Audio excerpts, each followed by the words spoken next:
My lungs longed to breathe her in, even as she longed to be taken into them. Every highlight in her hair was a star in my sky, and I watched her tremble as she struggled to swallow the words she found hidden in my eyes. Maybe it's the way she keeps me warm when she wraps her arms around me that makes me think she's my security blanket. Even though with her, there's no security because she is prone to running. I meet her gaze and beg her golden eyes for answers. She says, I'm terrible at communicating.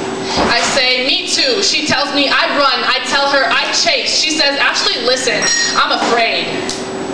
I'd like to take her hand and tell her it's okay, but I can see it on her face that her thoughts are far away, so I don't touch her.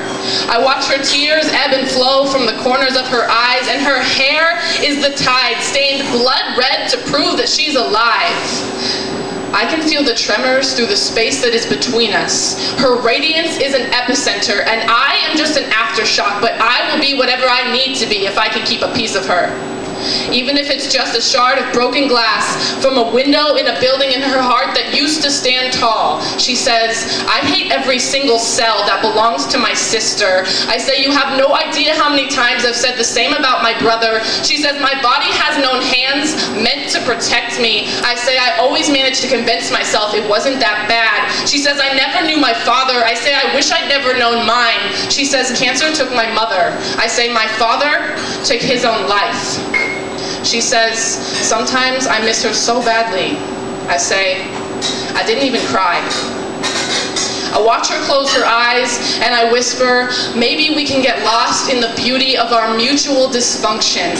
They tell you you should never date someone crazier than you, but someone should tell them you can never date someone more sane either. I have been on the crazy side of every relationship I've ever been in, and I am tired of being the stone that sinks the ship. She looks up at me and says, we could be a movie. I say, we already are a poem. We are the perfect amount of insane.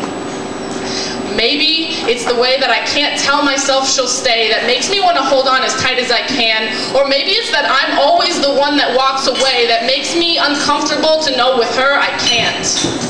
She says, I won't ever be perfect. I say, I wouldn't want you if you were.